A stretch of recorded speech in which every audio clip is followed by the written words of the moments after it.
pasado domingo, Antonio Izquierdo, el último de los condenados por la matanza de Puerto Urraco, apareció ahorcado en su celda de la cárcel de Badajoz. Tenía 73 años. En 1990, y junto a su hermano Emilio, protagonizó la masacre que acabó con la vida de 9 vecinos en la localidad pacense de Puerto Urraco. Condenado a 344 años de prisión, con el suicidio de Antonio desaparece el último de los 4 hermanos Izquierdo responsables de la tragedia. Venganza en Puerto Urraco. Una reconstrucción fiel de aquellos hechos que conmocionaron a toda España.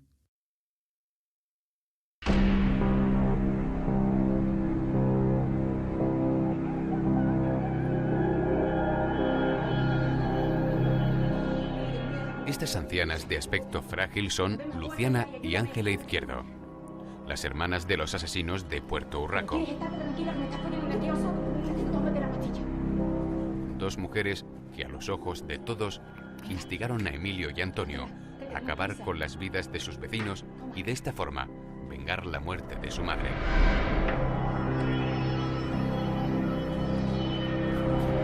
Ya puedes estar tranquila, madre.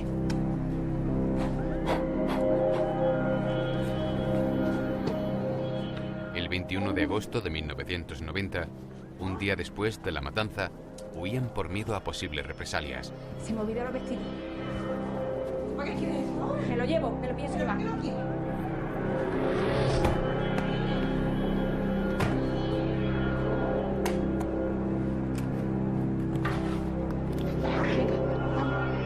El sentimiento de culpa se había instalado en ellas como una losa.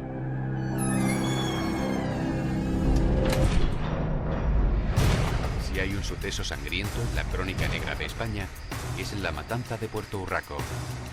Unos asesinatos indiscriminados, un tiroteo sin sentido, y todo por una sola razón: la venganza.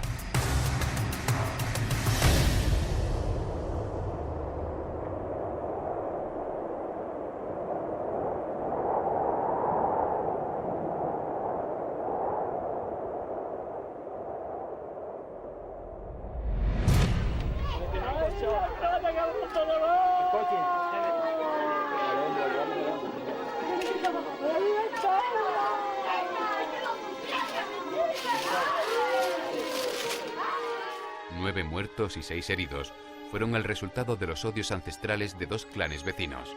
En la memoria colectiva permanece aún el infierno que se desató en un pueblo donde todas las familias estaban entroncadas. Responsables directos, los hermanos Izquierdo, quienes a cara descubierta mataron a niños y adultos indiscriminadamente con el único objetivo de vengar rencillas familiares. Nunca, por nunca, he pensado de matar. El móvil era única y exclusivamente la venganza por la muerte de la madre en un incendio que a todas luces parece como fortuito, pero que ellos en sus delirios obsesivos achacaban a los habitantes de Puerto Urraco e incluso llegaron a decir en alguna ocasión que con la complicidad de la propia Guardia Civil, lo cual demuestra la mentalidad obsesiva que ellos tenían. Puerto Urraco es un pequeño pueblo de la Sierra de Badajoz. Unos 100 habitantes conviven en las pocas calles que lo conforman.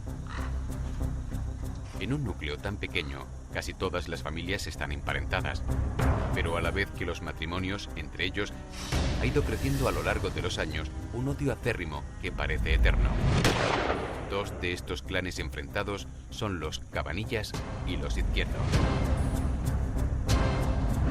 Mi opinión, que es la realidad de todos los vecinos de Puerto Urraco, primero, unas mentes atrasadas, sobre las que se venían dos familias potentadas económicamente en el pueblo, las que más que chocaban y hay antecedentes desde el siglo XIX. Como si de unos nuevos Romeo y Julieta se tratase, el amor tan inesperado como inoportuno une a los más jóvenes de ambos clanes, Amadeo Cabanillas y Luciana Izquierdo.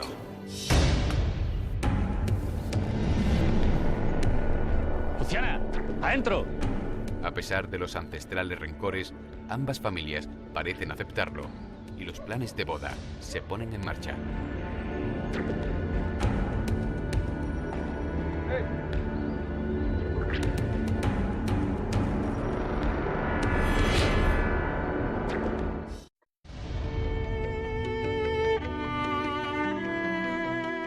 Luciana no cabe en sí de felicidad.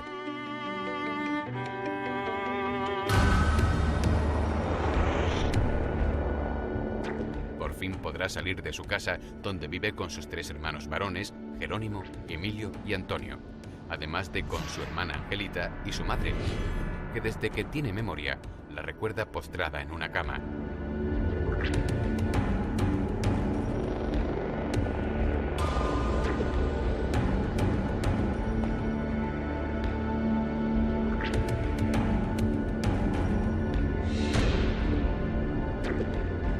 La ilusión llena sus días.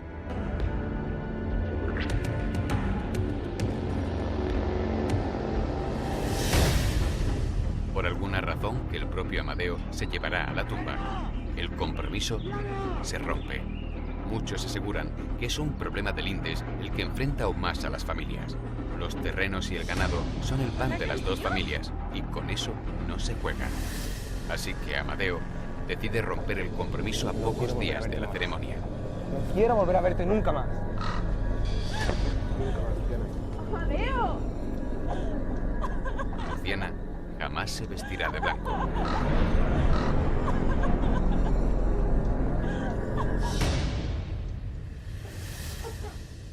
La ruptura la suma en una terrible depresión que la deja rota por dentro.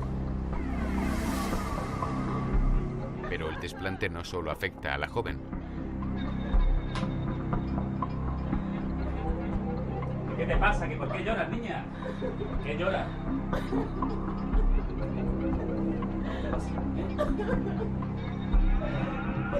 Jerónimo, el mayor de los hermanos, decide tomarse la justicia por su mano y vengar el honor de su hermana.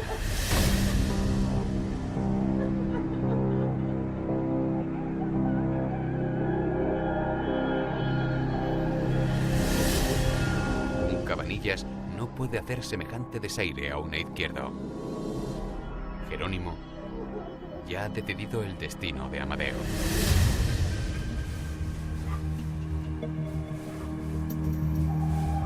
Cuando Puerto Urraco descansa, el odio y las ansias de venganza empujan a Jerónimo, que por fin encuentra a su presa y la espera aprovechando la oscuridad de la noche.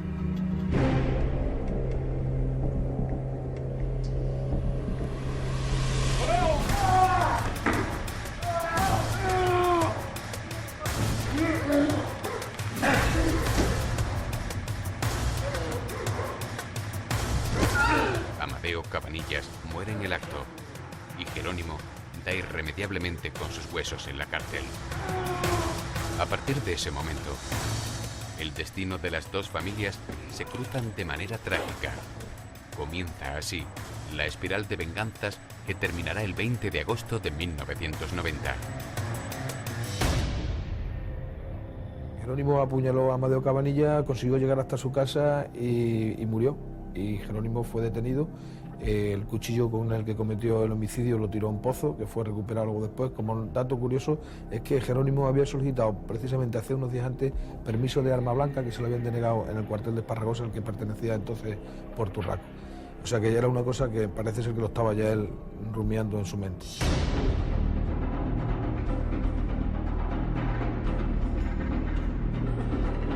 La vieja viuda y sus 4 hijos, todos solteros, conviven tristemente enclaustrados en su hogar.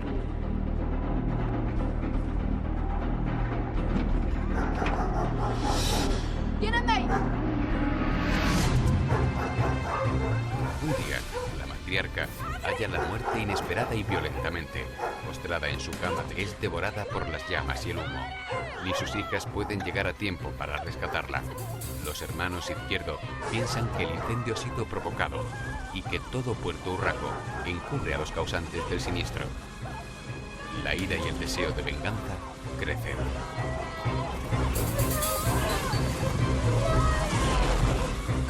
Sí se pudo probar que fue provocado, eso sí se probó. Lo que no se pudo demostrar es quién fue el que lo provocó, pero el incendio sí fue provocado.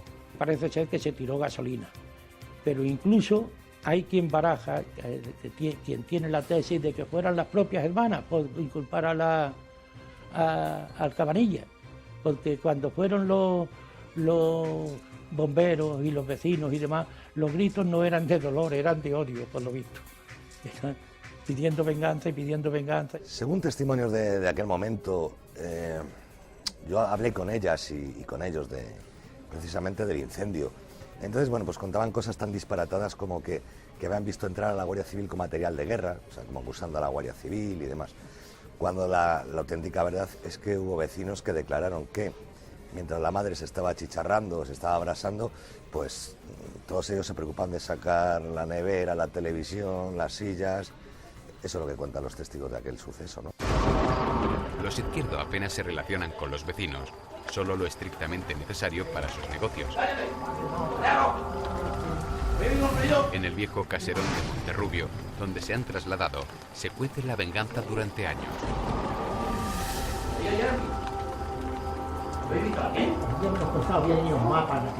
Aunque se refugian en las oraciones, no pueden evitar sus manías persecutorias. Creen que los observan, que se ríen de ellos, que el pueblo entero los aborrece. Estos individuos se fueron a Monterrubio a vivir, se enclaustraron de tal manera, los 4 viviendo solos, no tenían ni luz eléctrica, ni agua corriente, ni por no pagar nada, y tenía muchísimo dinero. Ellas daban una serie de espectáculos con los muchachos nuevos que se levantaban la ropa y cosas de esas. Estuvieron internadas un par de veces en el psiquiátrico de Mérida. Nos acordamos mucho de ti. Luciana no se olvida de Jerónimo y lo tiene al tanto de todo lo que ocurre. Confía en que, cumplida su condena, pueda salir de la cárcel y ejercer de hermano mayor como siempre ha hecho. En la casa se va cocinando un deseo de venganza que estallará al cabo de los años. ¿Está malo? Claro que está malo. ¿No veis que nos quieren envenenar? Prométeme que esto no quedará así. Prométemelo. Los Izquierdo están ahora huérfanos de padre y madre. Aquellos primos que se unieron engendrando una extraña familia están ahora muertos y han dejado en el mundo a unos hijos cargados de ira. Creen que Puerto Urraco mató a su madre y que ahora, aunque a 10 kilómetros de distancia, corrompen su agua, les cortan la luz, les maldicen a través de puertas y ventanas. Entre las 4 paredes del caserón solo se piensa en una cosa: venganza.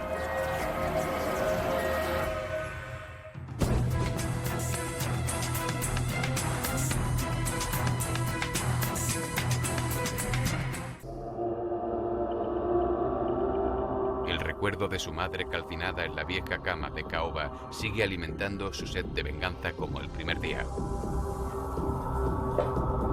¿Dónde vas? ¿Quieres dejar eso? ¡Suéltalo! Las horas pasan con agonizante lentitud. Los hermanos Izquierdo no han olvidado ni perdonado.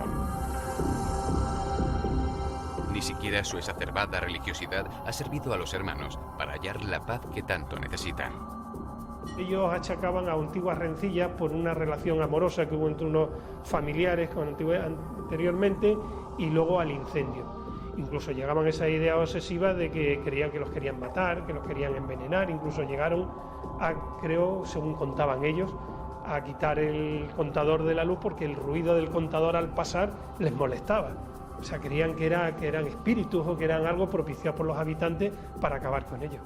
O sea, una idea obsesiva y delirante total.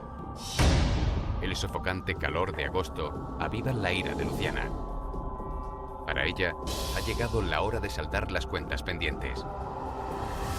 Los años no han apaciguado su enfermizo odio que ha ido contagiando a sus hermanos día tras día.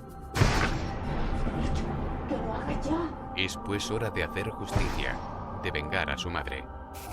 Según los hermanos Izquierdo, esta murió pasto de las llamas provocadas por los miembros del clan vecino, los Cabanillas.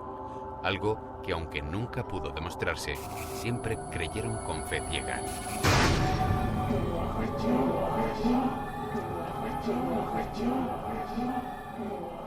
Los 4 hermanos eran los mosqueteros, los 3 mosqueteros, no, los 4 mosqueteros, ¿no?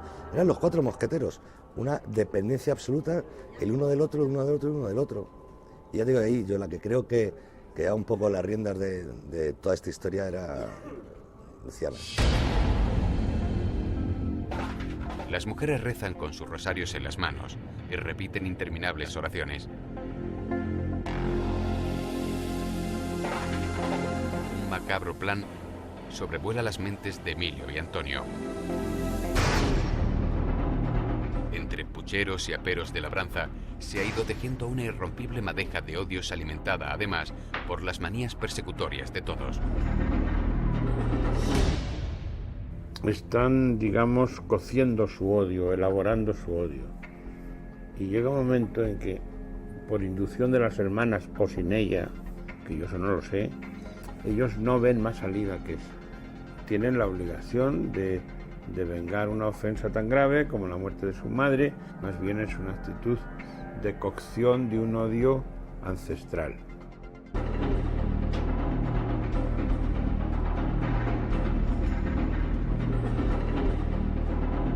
Emilio y Antonio se uniforman como si fueran de montería. Aunque es un poco pronto para la temporada de caza, cargan sus cananas. Entre los dos pueden llevar más de 200 cartuchos de postas, una munición tan mortífera como sus certeras punterías. Los Izquierdo son cazadores experimentados, nunca fallan. Hoy tampoco piensan hacerlo. Van a tirar a matar. Sus hermanas lo saben y no hacen nada por evitarlo. Es una España profunda, de un odio profundo. Es más, ellos para matar utilizan lo que han venido utilizando para cazar. Hasta la forma de matar está muy en relación con su actividad. Ellos se cierran, se relacionan mal con todo el mundo. Son personas de estas que llamamos esquinadas, personas raras, familias raras. Tienen ya un antecedente, insisto, de un crimen. En fin, tienen muchas características del medio rural más primitivo.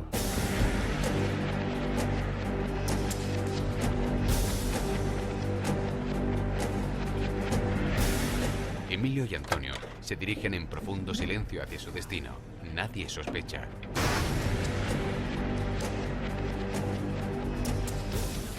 Nadie los ha visto salir ni conoce sus intenciones. Solo sus hermanas, Luciana y Ángela, son capaces de atisbar lo que está a punto de pasar.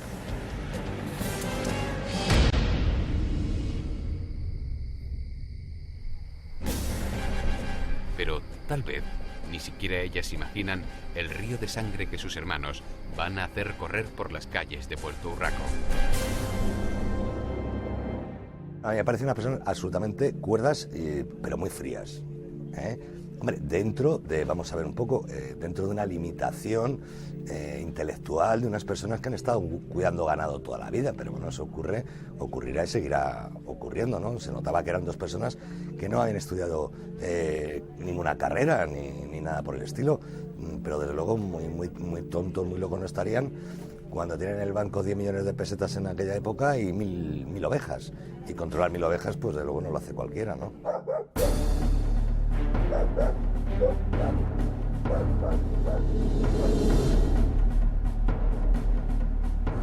En 12 minutos llegan al pueblo. Con premeditado sigilo, se adentran en un callejón que da a la vía principal. Allí esperan a que se ponga el sol. Quieren que la noche sea su aliada a la hora de ajusticiar a sus vecinos.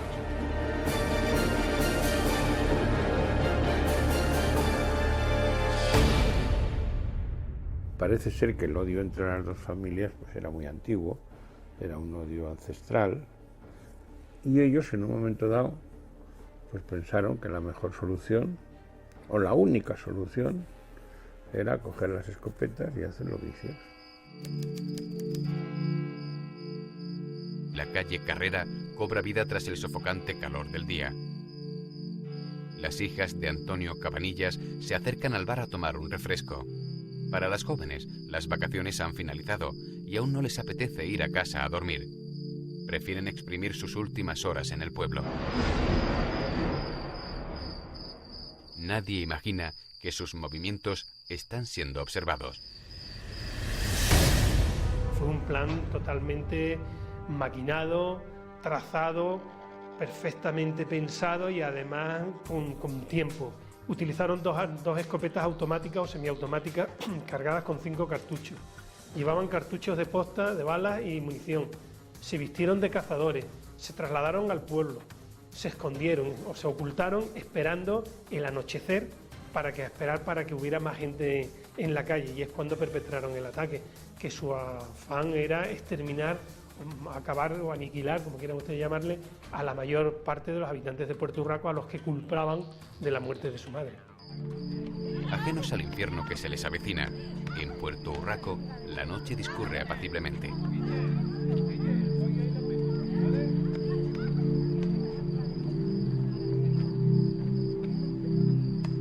Los Ojeda, por ejemplo, no dudan en echarse a la calle como cada domingo. Los menores de la casa, Guillermo y Elizabeth, juegan en la calle. La abuela de los niños también se sienta a tomar el fresco junto a la ventana. Otras vecinas, como Felicitas y Araceli, charlan animadamente a la puerta de sus casas.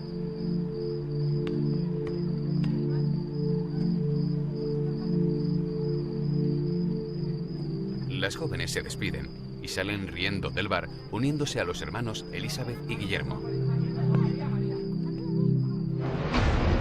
Antonio y Emilio esperan a que los niños se pongan a tiro. Como si estuvieran programados para la matanza, saben que ha llegado el momento. Sus escopetas están preparadas. Amparados por la oscuridad del callejón, apuntan a los menores. Emilio es el primero en apretar el gatillo. Comienza la masacre. Antonia y Encarnación son alcanzadas por varios tiros y mueren al instante. Los restos de postas rebotan en la cabeza del pequeño Guillermo, quien quedará hemipléjico para toda su vida. Los veraneantes, al escuchar los disparos, no dan crédito a la imagen que ofrece la calle. Elizabeth, en un arranque de valor, se abalanza sobre su hermano para protegerlo.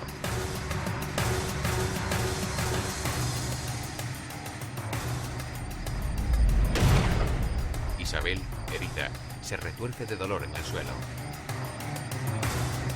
Algunos vecinos intentan socorrer a las niñas. Uno de ellos, Manuel Cabanillas, increpa a los asesinos. ¡Vamos a matar al pueblo! Recibe un impacto mortal en el pecho. ¡Hijo de puta! ¡Habéis matado a mi padre! El hijo de Manuel, Antonio, hace frente a los tiradores. Al ver que lo apuntan, decide huir. ¡Mátalo! Los hermanos Izquierdo le disparan por la espalda. El impacto le postrará en una silla de ruedas para siempre.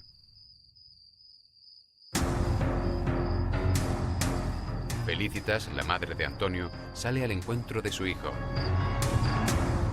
Los hermanos siguen con la matanza.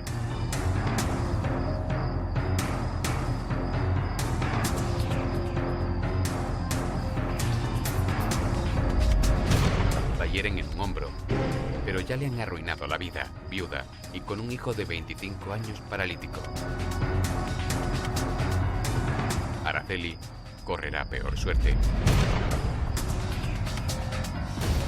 No le da tiempo a reaccionar y es abatida en plena calle a bocajarro, en la puerta de su casa, donde aún permanecerá horas hasta que sus familiares recobren el valor para rescatarla.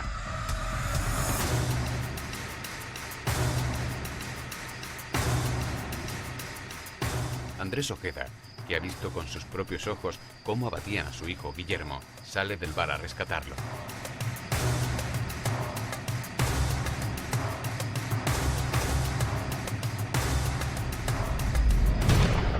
Un impacto en el vientre le causará días después la muerte.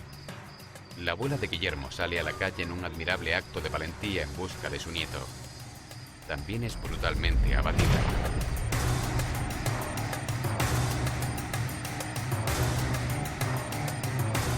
Los asesinos se detienen unos segundos. Pero la matanza no ha terminado. Han de recargar.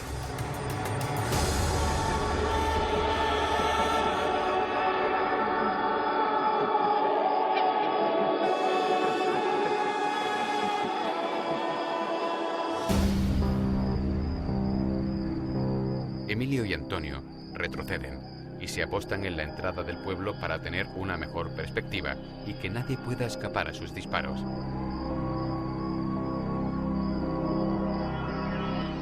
Otro vecino, Antonio Benítez, que no se ha percatado de la nueva posición de los hermanos, intenta escapar del infierno en su vehículo.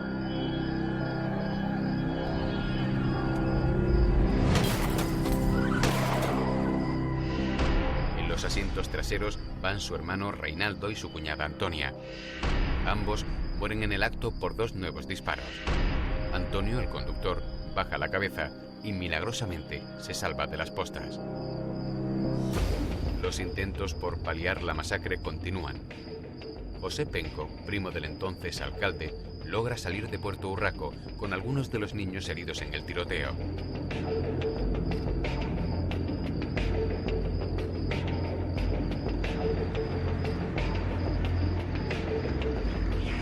Los traslada al centro de salud más cercano, en la localidad vecina de Castuera.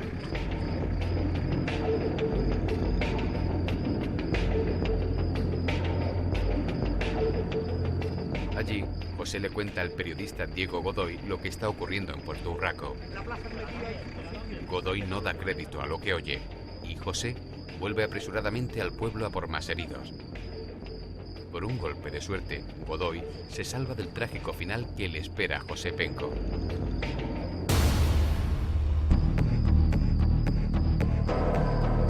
Antonio y Emilio casi han vaciado sus cananas. Su sed de venganza parece intacta. Pero al entrar en Puerto Urraco, los hermanos Izquierdo lo aniquilan. Hablé concretamente con José Penco Nogales y me dijo, han llegado 2 individuos vestidos de cazadores y sin ton ni son, están disparando a todo el mundo. Que si yo me hubiera encontrado el coche en la puerta, donde lo dejé, hubiera llegado junto con el José Penco Nogales, juntos hubiéramos llegado. O quizás yo un poco antes, pero hubo una serie de primero, que un hijo no me quiso llevar, que el otro me había cogido el coche, que el taxi tardó, y esto tardó 3/4 de hora o quizás más, lo suficiente para salvarme la vida. La calle huele a pólvora. La Guardia Civil, alertada por los vecinos, llega a Puerto Urraco. Pero los pataspelás tampoco dan opción a los agentes y descargan sus escopetas contra el vehículo. Los 2 resultan heridos, aunque uno de ellos logra responder a los disparos. Emilio y Antonio dudan ahora de sus posibilidades. Tras media hora de sangre y pólvora, creen haber aniquilado a una 20 de personas. Ellos no sienten ninguna piedad por los niños, por ejemplo. Porque ya digo que para ellos, en mi opinión, su actitud es querer salir de algo que les resulta absolutamente insostenible. Ellos no pueden seguir aguantando la tensión en que están viviendo. Ahora, esa tensión tiene muchos componentes, supongo que sí. Que un componente fuera que las hermanas estuvieran presionándoles, pues probablemente sí. En cuanto a las intenciones que ellos tenían, para mí eran claras de que querían, porque ellos mismos la manifestaron, exterminar a la mayor parte posible de los habitantes de Puerto Urraco. Hubo una serie de sucesos quizás más o menos fortuitos, pero claro, el aviso de llegar a la Guardia Civil pues frenó. Ahora, preparados para ello, sí iban. Del escaso centenar de vecinos que vivían en Puerto Urraco en 1990, los hermanos Izquierdo asesinaron a 9 personas e hirieron a otras 6. Algunos de los heridos morirían a los pocos días. De los muertos, 2 eran menores, las hijas de Antonio Cabanillas, su eterno rival. Antonio jamás recuperará el consuelo, ni siquiera con la condena de los asesinos. La llegada aquella noche no puede ser más tenebrosa. Recuerdo que antes, unos 300 metros antes de llegar a Monterrubio, me crucé con el todoterreno de la Guardia Civil que llevaba a los dos guardias civiles heridos a Don Benito. Lo llevaron directamente al hospital de Villanueva Don Benito.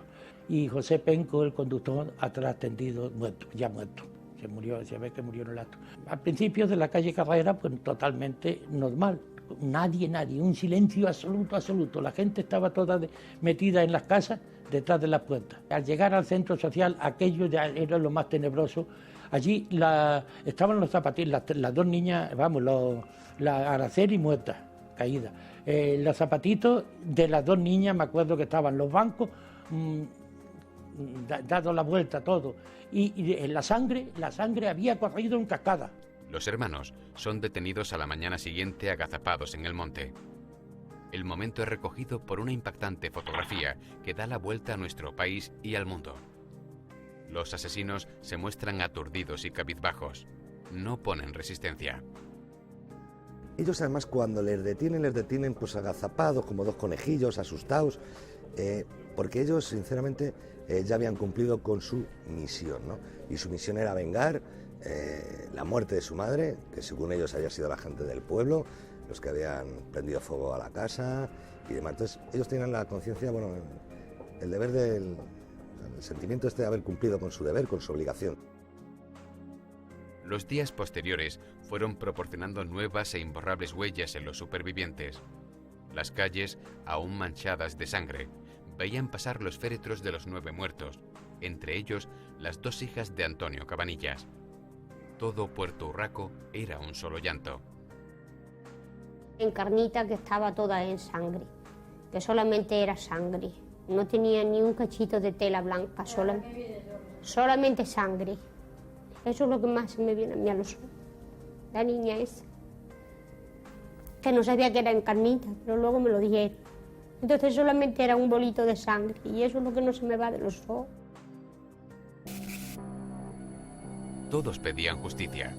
Habían visto a sus asesinos frente a frente, pero ¿dónde estaban sus instigadoras? ¿Qué había sido de aquellas mujeres que día tras día habían aleccionado a Emilio y Antonio? La capacidad mental de las hermanas era totalmente distinta a la de los hermanos. Las hermanas tenían ya problemas psicológicos importantes y no se pudo llegar a demostrar, por lo tanto la audiencia levantó el procesamiento contra las hermanas y siguió la causa simplemente contra los hermanos. Luciana y Ángela, en un acto desesperado, intentan viajar a Madrid con la intención de hablar de lo sucedido con el presidente del gobierno. Fueron detenidas en el tren. Completamente ausentes, dieron banales explicaciones de lo ocurrido a los periodistas. Bueno, no ve usted la cara que vamos. ¿Y es usted la cara que llevamos? Viendo la cara. Si les disgusta hasta el estómago lo tenemos revuelto. Si llevamos el estómago revuelto y todo. ¿En comisaría les han dicho algo de cómo estaban ellos? ¿Han podido hablar con los jueces de comisaría? No. ¿Qué les dirían ustedes a Antonio y a Emilio si les pudieran oír? A sus hermanos, que están en la prisión. ¿Y qué le diríamos? Que nos tienen muertos y que los queremos mucho. Tienen sin vida que los queremos mucho. Si mañana yo creo que me dejarán entrar. ¿Usted cree que me dejarán entrar mañana? A verlo. Igual sí. No sé. Cuando yo me metí en el compartimento, que entonces era un tren extractivo, que un compartimento iban pues 4 asientos en un lado y 4 en otro, iban las 2 solas, iban las 2 vestidas de negro, iban las 2 así con la mano en la cabeza. Entonces, bueno, pues intenté ganarme su confianza, les dije si sabían qué es lo que había ocurrido en el pueblo, que sus hermanos estaban detenidos, que la gente del pueblo les había acusado a ellas de ser las instigadoras del asesinato, y bueno, y ahí no se me olvidará una frase que decían: ¿cómo? ¿Que dicen que somos nosotras? Que nos lo digan a la cara si se atreven, que nos lo digan a la cara. Entonces era un poquito una mezcla de novela trágico-cómica, no sé, impactante. En el momento de la declaración se vivieron escenas dramáticas. A las puertas de los juzgados de Castuera, en Badajoz, curiosos, vecinos y familiares de los fallecidos y heridos esperaban la llegada de los Izquierdo. Antonio Cabanillas, el padre de las niñas asesinadas, perdió el control y, saltándose el cordón policial, intenta agredir a los asesinos con un cuchillo.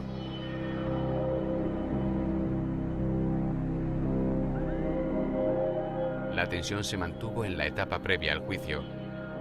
4 años después de la matanza, el 17 de enero de 1994, los Izquierdo se sentaban en el banquillo. Yo no he pensado nunca de matar. Nunca, por nunca, he pensado de matar. Incluso Luciana y Ángela, llamadas para declarar como testigos, no llegaron a pronunciar palabra. Su indiferencia fue tan brutal como el propio suceso.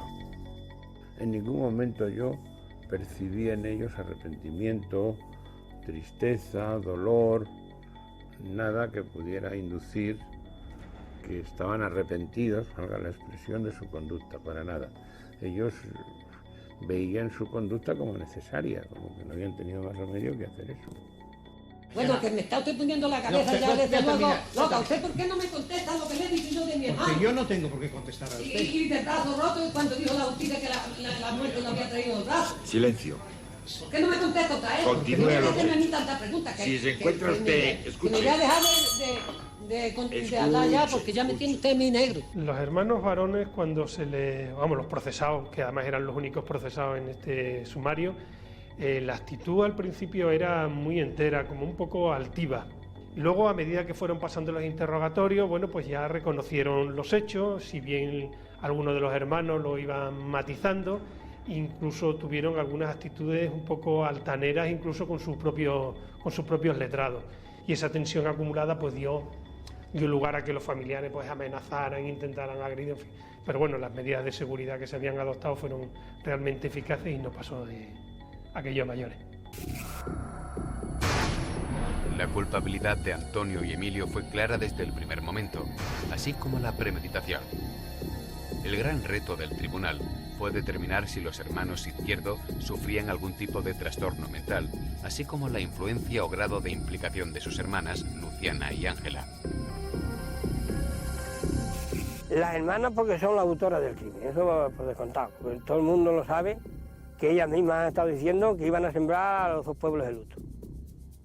Y que los tienen que poner de luto y punto, en el aniversario de su hermano, porque murió su hermano y como murió su hermano tiene que morir toda la gente. Y esto. Esto, para hablar vulgarmente, tenían todos el coco comido y estaban todos preparados, nada más premeditadamente, para hacer lo que hicieron. No lo hicieron en invierno porque uno de los hermanos tenía problemas en las manos, ¿no? Entonces, luego llegó a confesar que no lo hicieron en invierno porque le costaba disparar la escopeta en invierno, pues lo hicieron en el mes de agosto, ¿no? La defensa de los Izquierdo tampoco fue fácil para su propio abogado, Javier Luna, quien se ofreció a ejercer este papel debido a que todos los letrados se negaban por miedo a su linchamiento. Luna necesitó protección policial durante el juicio. Su labor se centró en intentar demostrar que sus defendidos eran enfermos mentales. Sin embargo, quedó de manifiesto que los acusados sabían lo que hacían y eran plenamente conscientes de sus actos. Escogieron la hora, el lugar y una munición infalible. Su intención fue siempre la de matar, ni siquiera la de herir. En el juicio aseguraron que salieron a cazar tórtolas. Pues fuimos allí, pero yo no creía que íbamos a ir a una matanza, porque si yo había querido que iba a ir a una matanza no voy con mi hermano. Yo creo que lo que querían decir es que habían salido a cazar personas. Eso es lo que de verdad querrían decir. Vamos a decir que salieron a cazar, bueno, no tiene sentido, vamos. Ni tiene sentido ni se justifica por el hecho de que tengan una patología mental. Ya digo que tontos no eran, ¿eh? ¡Vamos a matar al pueblo! Los hermanos Izquierdo llegaron a asegurar que esa noche salieron a cazar tórtolas. Antonio incluso afirmó que disparaba al aire para alertar a los vecinos y evitar las muertes. No obstante, la acusación particular interpretó que Antonio quería quedar libre para seguir matando. Su idea, según hablé yo con investigadores en ese momento, es de haberse presentado de nuevo, haber hecho un nuevo acto de aparición en el entierro de las víctimas. Luciana y Ángeles se negaron a testificar contra sus hermanos y fueron internadas en un psiquiátrico de Mérida. Usted como hermana no está obligada a declarar en contra de sus hermanos. En consecuencia, si usted quiere declarar, declara, y si usted no quiere declarar, pues no declara. Pues no declaro. ¿Usted no quiere declarar? No sé. Bueno, pues retírese usted y muchas gracias, a la que se mejore. Que ellas parten de la base que no han realizado nada y que no necesitan que les defienda nadie. y además de que no quieren hablar de nada con nadie de este tema. El estado mental no puedo ahora mismo sacar a colación, pero vamos, el estado mental de ella no es bueno. La imagen de las dos mujeres envejecidas abrazando a sus hermanos en la sala impresionó a todos. Fue el único rasgo de humanidad que mostraron los asesinos y sus inductoras. El beso, los abrazos y eso, ten en cuenta que eran personas, reitero, muy primitivas, culturalmente, socialmente aisladas, y que su mundo eran ellos cuatro. Y que desde el momento que se produjeron las detenciones y se separaron las hermanas no habían tenido contacto ninguno. Y para eso es como si el mundo se hubiera venido abajo. Porque era su mundo. Exclusivamente su mundo eran los hermanos para las hermanas y las hermanas para los hermanos. No había otro mundo fuera de eso. Emilio y Antonio Izquierdo fueron condenados a 344 años de cárcel cada uno, como autores de los asesinatos de 9 personas y el intento frustrado de otros 6. Además, la pena incluía el pago de 300 millones de pesetas de indemnización a las víctimas. Aunque los familiares de los asesinados exigieron que fueran separados, los Izquierdo siempre estuvieron juntos en todas las cárceles que recorrieron durante su internamiento. Bueno, la impresión es de dos personas muy primitivas y al hacer la historia clínica llego a una conclusión inicial de que se trata de una locura a dos, lo que llaman los franceses folie à deux, en la cual hay un inducido y un inductor. Yo pensé que el inductor era el mayor, que tenía una esquizofrenia, y el inducido era el menor. Siguiendo las normas, aparte de ponerles tratamiento, les separé en el psiquiátrico penitenciario, les puse en alas separadas y pude comprobar que el inducido seguía con su delirio exactamente con la misma fuerza que el inductor, lo cual me hace pensar que era un delirio de inducción recíproca o de inducción mutua. En diciembre de 2006 falleció de muerte natural Emilio. Antonio, que obtuvo un permiso para acudir al entierro de su hermano, se acercó a su lápida y en presencia de la policía y los periodistas dijo: «Te vas con la tranquilidad de que tu madre ha sido vengada».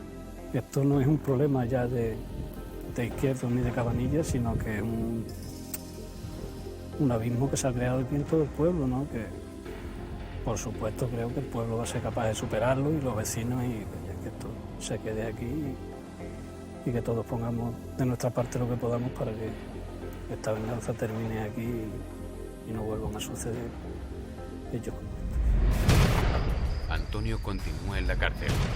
Aún le quedan 327 años de condena en los que seguir rumiando cómo una noche de verano su hermano y él mataron a bocajarro y sin piedad a niños y personas inocentes para limpiar el honor de su familia y aplacar sus propios odios. En los primeros días te decía, nos vamos a marchar de aquí y lo vamos a abandonar todo esto. Sin embargo, ahora la versión que circula es que lo nuestro está aquí, tenemos aquí nuestras casas, nuestras raíces y tenemos que seguir aquí. También las hermanas Izquierdo, Luciana y Ángela, permanecieron siempre unidas en el psiquiátrico. En 2005, ambas murieron de forma natural con tan solo 10 meses de diferencia, tras 15 años de internamiento. Nunca hablaron con nadie de los sucesos de Puerto Urraco, aunque todos las consideraron tan culpables como los que apretaron el gatillo. Solo el fallecimiento de unos y otros han podido romper el cordón umbilical de crueldad y locura que les unía.